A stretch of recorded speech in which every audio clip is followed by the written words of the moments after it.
Piga breki kwanza na unisikilize. Je, unaweka mbolea ghali lakini miti yako ya parachichi bado ina majani ya njano na imedumaa? Basi jua, tatizo sio mbolea feki kama unavyodhani. Kuna adui mwingine, adui kimya kimya, anakufilisi bila wewe kujua.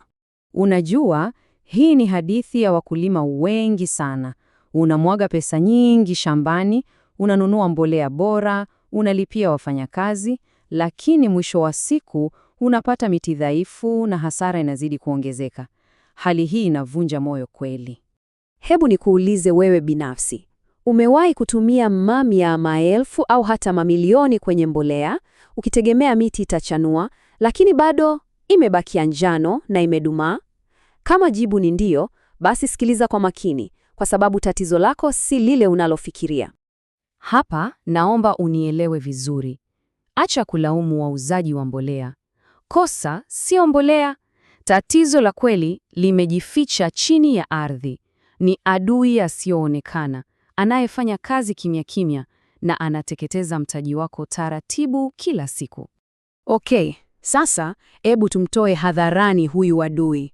Huyu adui anaitwa kitaalamu udongo wenye asidi nyingi, au kwa Kiingereza acidic soil. Hili pekee ndilo chanzo kikuu cha mateso ya miti yako na sababu ya wewe kupoteza pesa zako zote. Sasa, hii inamaanisha nini kwa lugha rahisi?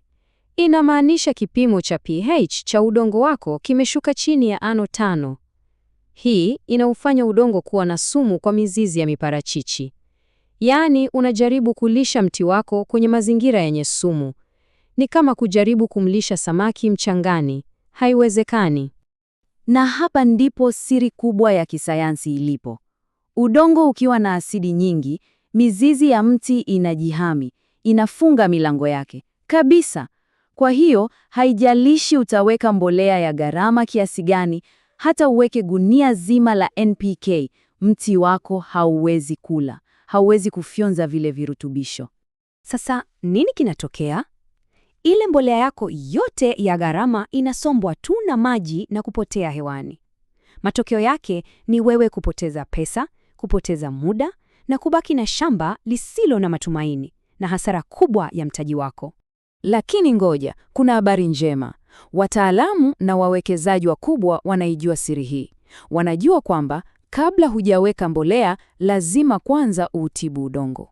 Wanapima udongo na wakikuta una asidi, wanatumia kitu kinaitwa chokaa ya kilimo, yani agricultural lime, kuurudisha kwenye hali yake. Baada ya hapo, hata mbolea kidogo tu, shamba zima linageuka kuwa mgodi wa dhahabu ya kijani. Hebu angalia picha hizi mbili. Kushoto ni matokeo ya kupuuza afya ya udongo. Kulia ni matokeo ya kutumia maarifa sahihi. Unaona tofauti? Tofauti kati ya hasara na faida kubwa sio mbolea nyingi, ni maarifa. Sasa jiulize, unataka shamba lako liwe upande upi? Okay, sasa nitakuonesha njia rahisi yenye hatua 2 tu ya kulihamisha shamba lako kutoka upande wa hasara na kuliweka kwenye upande wa faida kubwa na mavuno endelevu. Ni rahisi sana. Suluhisho lako lina sehemu 2 tu. Kwanza, unahitaji msingi imara, yani mche wenye afya. Pili, unahitaji maarifa sahihi ya kitaalamu, yani silaha ya kulinda huo msingi. Hebu tuangalie kila kimoja kwa undani. Hatua ya kwanza kabisa ni msingi. Acha kucheza kamari na mtaji wako kwa kununua miche isiyo na uhakika. Wataalamu wa kilimo biashara Afrika, yani KBA, wanakuletea miche imara iliyothibitishwa. Miche hii imechaguliwa mahususi kustahimili changamoto za mazingira ya kwetu. Sasa, hatua ya pili ni maarifa. Unahitaji kuwa na daktari wa shamba lako mfukoni mwako. Na huyo daktari ni kitabu hiki, Mwongozo wa Kilimo cha Parachichi Tanzania. Ndani ya kitabu hiki utapata siri zote za kutibu udongo, ratiba kamili za mbolea na kila kitu unachohitaji ili kufanikiwa. Sasa, kwa sababu umefuatilia uchambuzi huu mpaka hapa, nina ofa maalumu sana kwako. Lakini nikwambie ukweli, ni fursa ya muda mfupi sana. Kwa hiyo, tegea sikio vizuri ili isikupite. Kwanza kabisa, kwa ajili ya miche, badala ya kununua kwa bei ya kawaida ya shilingi 4,000, leo kupitia ofa hii KBA inakupa kwa shilingi 3,000 tu kwa kila mche. Hapa unaokoa pesa yako papo hapo unapoanza uwekezaji wako. Na sasa ofa ya daktari wako. Thamani halisi ya maarifa yaliyoko ndani ya mwongozo huu ni zaidi ya shilingi 500,000. Lakini leo, sasa hivi, kupitia ofa hii ya kipekee, utalipia shilingi 45,000 tu. Fikiria, kutoka 500,000 hadi 45,000. Lakini kuna jambo moja muhimu sana.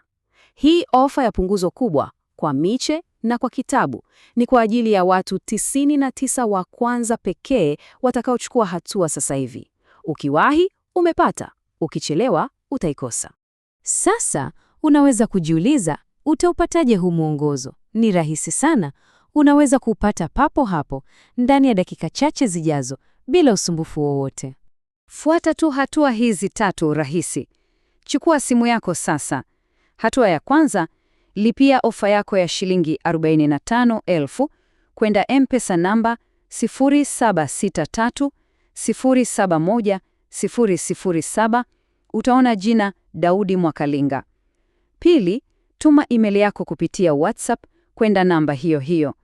Na 3, kaa tulia, ndani ya dakika 5 hadi 10 utapokea kitabu chako moja kwa moja kwenye simu yako. Na ili kuondoa wasiwasi wote, tunakupa dhamana hii. Chukua kitabu, kisome. Kama maarifa yaliyomo ndani hayatakupa suluhisho la kulinda mtaji wako, tutakurudishia pesa yako yote, 100%, bila kuuliza swali. Huna cha kupoteza kabisa. Sawa. Kabla sijaenda, nataka tuongee. Niambie hapo kwenye sehemu ya maoni, ni changamoto gani kubwa zaidi inayokusumbua wewe binafsi kwenye udongo au ukuaji wa miti yako shambani? Andika maoni yako hapo chini sasa hivi, na wataalamu wetu watakujibu. Chukua hatua leo.